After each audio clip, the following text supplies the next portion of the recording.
दूसरी बात, हमारे समाज में एक मामला है, एक रूल है कि कुछ करने के लिए किसी ना किसी को एक पोस्ट दे दिया जाता है।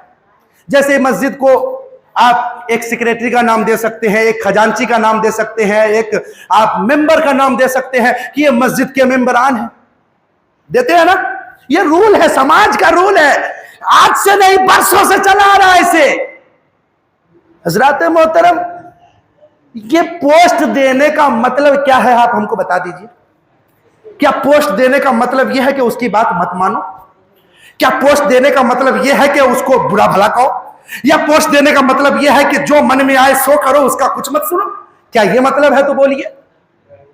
यह मतलब तो नहीं है मेरे ख्याल से, हरगिज यह मतलब नहीं हो सकता। पता चला कि पोस्ट देने का मतलब है कि उसका मशवरा हमको लेना चाहिए, उसके बताए हुए रास्ते पर हमको अमल, अरे बोलिए ना, करना चाहिए ना, कि उससे लाठी लेकर मार करना चाहिए। या अगर कोई काम अगर वो आपके बिना पूछे कर दिया तो आपको 100 सवाल करना चाहिए। क्या ये है? नहीं ना। एक बात याद रखिए, समाज में आप ही रूल बनाए हो और रूल भी आप ही तोड़ रहे हो। एक बात याद रखिए, जिसको कोई हैसियत दे दी जाती है और खास तौर से अगर वो बात मस्जिद और मदरसे की होती है तो उसका ताल्लुक अल्लाह उसके रसूल से हो जाता है। उसका ताल्लुक दुनिया से ही नहीं, अल्लाह उसके रसूल से हो जाता है। अब अगर कोई मान लीजिए अपने मस्जिद का सेक्रेटरी है, तो किसका सेक्रेटरी है? अरे अल्लाह का सेक्रेटरी हुआ कि नहीं हुआ? अरे बोलिए, गलत बोल रहा हूं? अल्लाह के घर का सेक्रेटरी मतलब अल्लाह का सेक्रेटरी। अब अल्लाह के सेक्रेटरी से आप क्या कहते हैं, गाली और बदतमीजी से बात करेंगे, या उसको बुरा भला कहेंगे, या समाज में उसका कोई औकात ना हो ऐसे उसके साथ सलूक करेंगे? नहीं ना। तो पता क्या चला, अगर रब की बारगाह का, रब के घर का अगर कोई मनसब लेकर बैठा है तो वो रब के साथ उसका रिश्ता जुड़ा हुआ है। अगर कोई मदरसे के साथ है तो उसका ताल्लुक अल्लाह के रसूल के साथ हो गया। इसीलिए उन्हें इज्जत दीजिए, उन्हें रिस्पेक्ट दीजिए। और आखिर में एक बात कहूंगा, अच्छा एक बात बताइए, आप फजर की नमाज पढ़ने आते हैं, फजर, जुहर, असर, मगरिब, इशा, जुमा, ईद, जितनी भी नमाज पढ़ने आते हैं, आप आगे होते हैं कि इमाम आगे होता है? इमाम आगे होता है। फजर में इमाम आगे, जुहर में इमाम आगे, असर में इमाम आगे, इशा में इमाम आगे, जुमा में इमाम आगे, ईद में इमाम आगे, जनाजे में अरे इमाम आगे रहता है। अरे जनाजे में इमाम आगे रहता है। कौन आगे रहता है? मैयत, मुर्दा।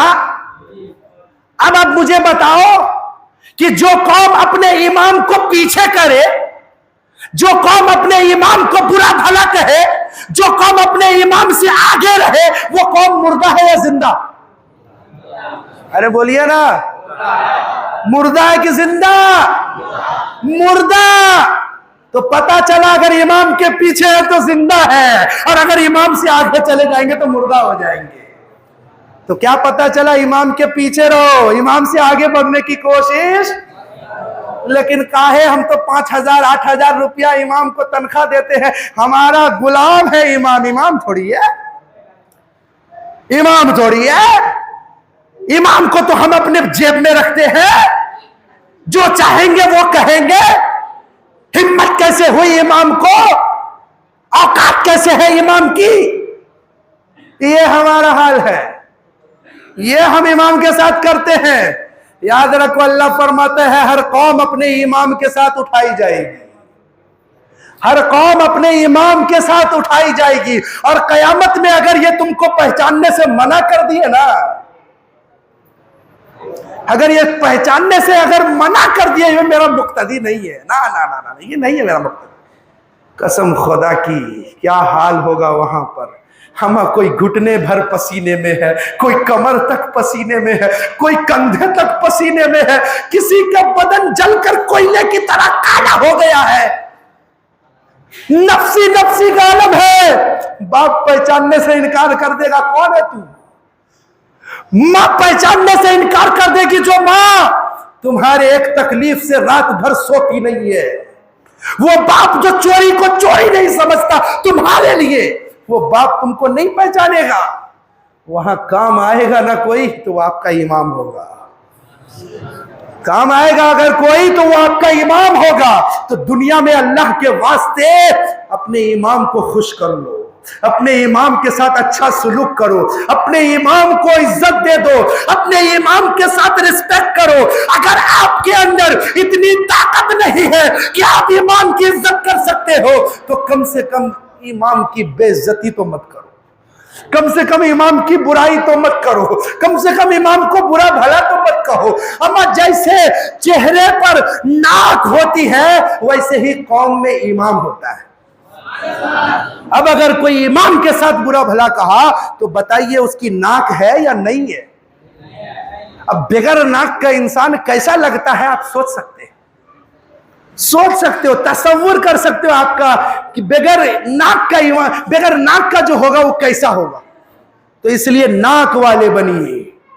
नाक आपकी बैठनी नहीं चाहिए, एकदम खड़ी रहनी चाहिए। और दुनिया में नहीं, कयामत में। ये दुनिया तो कुछ दिन की जिंदगी है, आज हो कल नहीं रहोगे।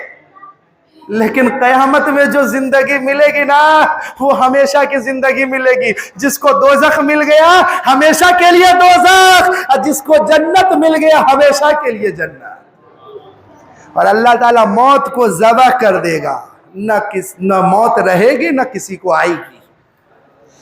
जहन्नम के बारे में अल्लाह के नबी फरमाते सबसे अदना जहन्नमी जो होगा, अदना, फरिश्ते उसको मार मार के इतना फुला देंगे, इतना फुला देंगे कि तेज घोड़े से, एकदम तेज घोड़े से अगर उसके इस कांधे से इस कांधे तक जाया जाए तो 3 दिन लगेगा। कितना दिन लगेगा? 3 दिन। यहां से लेकर यहां तक जाने में इतना मार के फुलाया जाएगा। जब प्यास लगेगी ना तो गर्म पानी दिया जाएगा और उस गर्म पानी की कैफियत बताई जाती है। अल्लाह के नबी फरमाते जब बंदा पिएगा तो ये जो हलक से जो पानी नीचे पेट में आता है ना, ये हलक लीक हो जाएगी, फट जाएगी, पानी इधर से उधर से निकलेगा। लेकिन प्यास तो इतनी होगी कि 7 समंदर पी जाए, फिर भी पिएगा। भूख लगेगी तो एक जरकुम नाम का एक फल है, अल्लाह के नबी फरमाते हैं अगर उस फल को दुनिया में सिर्फ रख दिया जाए तो उसकी बदबू से पूरे रूए जमीन के इंसान मर जाएंगे। वो फल खाना पड़ेगा।